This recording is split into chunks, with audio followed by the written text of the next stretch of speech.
Students, whatever homework is given to you, you have to submit it on the very next day between 8 am to 1 pm to the given WhatsApp number, and it is compulsory to submit your homework as your attendance will be marked on the basis of your submission. सुप्रभात बच्चों।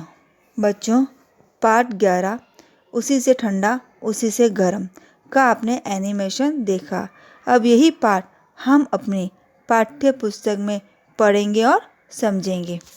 बच्चों, इस part में जंगल के जीवन की चर्चा की गई है।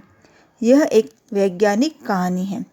इसमें यह बताया गया है कि हमारे मुंह की हवा से जो चीज़ें ठंडी होती है वही चीज़ें गर्म भी होती हैं। एक बोना इस रहस्य को जान नहीं पाता और डर कर वहाँ से भाग जाता है। एक लकड़हारा था। जंगल में जाकर रोज लकड़ियाँ काटता और शहर में जाकर उनको बेचता था। एक दिन उसने सोचा कि आसपास से तो सब लकड़हारे लकड़ी काट ले जाते हैं, इसलिए सूखी लकड़ियाँ आसानी से नहीं मिलती। इसलिए वह दूर जंगल के अंदर चला गया। एक दिन सर्दी का मौसम था। कड़ाके की सर्दी पड़ रही थी। हाथ पांव ठिठुर जाते थे। उसकी उंगलियां बिल्कुल सुन्न हो जाती थी। वह थोड़ी थोड़ी देर बाद कुल्हाड़ी रख देता और दोनों हाथ मुंह के पास ले जाकर जोर से फूंक मारने लगता ताकि हथेलियाँ गर्म हो जाएं। वह सोचने लगा कि जंगल में न मालूम किस किस प्रकार के जीव रहते हैं। कुछ तो पेड़ों पर भी रहते हैं। सुना है इस जंगल में बालिशतर भी होते हैं। उनकी डारी मूछ सब कुछ होती है। बच्चों, इसमें बताया गया है कि एक लकड़हारा था जो जंगल में लकड़ियाँ काटता था और शहर जाके उनको बेचता था। एक दिन उसके आसपास जो जंगल थे वहाँ की सारी लकड़ियाँ ख़त्म हो गई थी। उसको वहाँ पे सूखी लकड़ियाँ नहीं मिलती थी, इसलिए वो दूर जंगल में लकड़ी काटने के लिए गया। उस दिन सर्दी का मौसम था। कड़ाके की सर्दी पड़ रही थी, यानी एकदम ज़ोरदार वाली सर्दी जिसमें हमारे हाथ पांव ठिठुर जाते हैं। यानी हाथ पांव में इतनी ठंड लगती है कि हमारे हाथ पांव काम करना कम कर देते हैं। उसकी उंगलियां भी सून पड़ गई थी। उसकी उंगलियों ने भी वर्क काम करना कम कर दिया था। थोड़ी देर बाद वो क्या करता, कुल्हाड़ी रख देता था और दोनों हाथों को अपने मुंह के पास ले जाता और अपने मुंह की गर्म हवा फूंक मारता था जिससे हथेलियाँ गर्म हो जाए। हथेलियों को फूंक मारते मारते वो सोचने लगा, जंगल में न मालूम किस किस प्रकार के जीव यानी कि जानवर रहते हैं। कुछ तो पेड़ों पर भी रहते हैं। वो कहता है मैंने सुना है कि जंगल में बालिशतर भी होते हैं। उनकी डारी मूछ सब कुछ होता है। बालिशतर एक हाइट में कम छोटा इंसान होता है जिसके पास डारी मूछें भी होती हैं, मगर होते हैं बस हथेली भर के। हम तुम जैसा कोई आदमी इनकी बस्ती में चला जाए तो उसे आश्चर्य से देखते हैं कि देखें यह करता क्या है, लेकिन ये हम लोगों से जरा अच्छे होते हैं।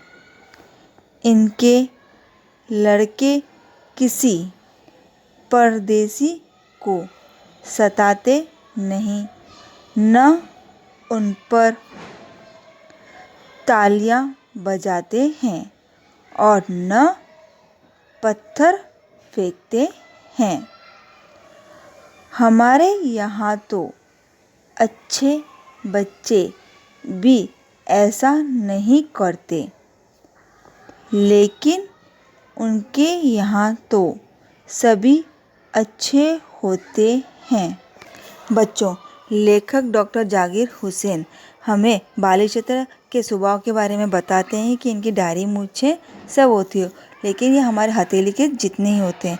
हमारे जैसा आदमी को इनकी बस्ती में चला जाता है तो ये हैरत यानी आश्चर्य से उसको देखते हैं कि ये कर क्या रहा है, लेकिन ये हमसे अच्छे होते हैं। इनके लड़के ना, इनके बच्चे होते हैं, जो इनके लड़के होते हैं, वो किसी भी परदेसी यानी जो बाहर से आया होता है उनको सताते नहीं हैं, नहीं उनके ऊपर तालियां बजाते हैं, नहीं उनका मजाक उड़ाते हैं, ना उनके ऊपर पत्थर फेंकते हैं। हमारे यहाँ तो अच्छे बच्चे, जो हमारे यहाँ अच्छे बच्चे होते हैं ना एकदम सीधा, वो भी ऐसा नहीं करते। वो भी थोड़ी बहुत कभी हंसी उड़ा देते हैं सबकी, लेकिन उनके यहाँ तो ऐसा कभी नहीं होता। लकड़हारा फिर जंगल में लकड़ियाँ काटने लगा तो उसने देखा कि बालीशतर भर का एक आदमी दूर बैठा उसे देख रहा था।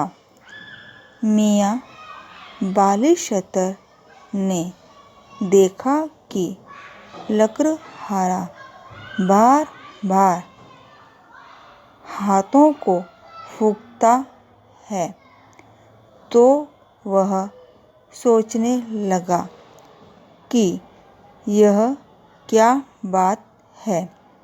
देर तक अपनी ठोड़ी अपने नन्हे से हाथों पर धरे बैठा रहा, मगर कुछ समझ में न आया, तो वह अपनी जगह से उठा और कुछ दूर चलकर फिर लौट आया।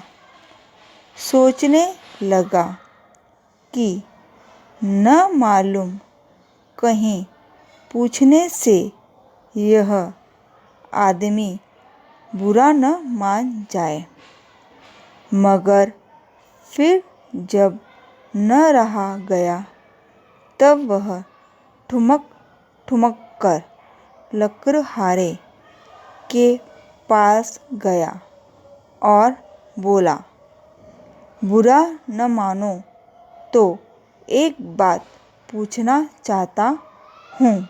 बच्चों, लेखक डॉक्टर जाकिर हुसैन बताते हैं कि लकड़हारा फिर जंगल में लकड़ी काटने लगा। उसने देखा कि बालीशतर भर का आदमी दूर बैठा उसे देख रहा है। बालीशतर भी देख रहा था कि लकड़हारा बार बार हाथ को फूंक क्यों रहा है। वो सोचने लगा क्या बात है। देर तक अपनी ठोड़ी बच्चों, जो अपने होठों के नीचे का हिस्सा होता है ना, उसको हम ठोड़ी बोलते हैं, उस पर नन्हे हाथों को धरे हुए यानी दोनों अपने हाथों को पर उस ठोड़ी को रखे हुए बैठा था, मगर उसे कुछ समझ में नहीं आ रहा था। वो अपनी जगह से उठा और कूद चल के फिर वापस लौट कर आ गया। सोचने लगा कि अगर मैंने उसे पूछ लिया तो उसको बुरा नहीं लग जाए, मगर फिर भी उससे रहा नहीं गया। उसको जानना था कि वो कर क्या रहा है। वह ठुमक ठुमक कर लकड़हारे के पास गया और बोला, बुरा न मानो तो एक बात पूछना चाहता हूँ। लकड़हारे को जरा सा अंगूठे के बराबर का आदमी देखकर हैरत भी हुई, हंसी भी आई, मगर उसने हंसी को रोककर कहा, हाँ हाँ भाई, ज़रूर पूछो। तुमसे यह पूछता हूँ कि तुम मुँह से हाथ को फूंक सी क्यों मारते हो। बच्चों, लकड़हारे को अंगूठे के जितना आदमी देखकर आश्चर्य हुआ। उसे उसके ऊपर हंसी आ रही थी, मगर उसने अपनी हंसी को रोका और बालीशतर से कहा, हाँ हाँ भाई, ज़रूर पूछो। बालीशतर ने उससे कहा, मुझे तुमसे यह पूछना है कि तुम अपने हाथ को मुंह के पास ले जाकर बार बार फूंक क्यों मारते हो। बच्चों, हमने पेज नंबर 64 से 65 तक की रीडिंग की। बाकी की रीडिंग हम दूसरे वीडियो में करेंगे। तब तक आपको इस पाठ को पढ़ना है और उसका अभ्यास करना है।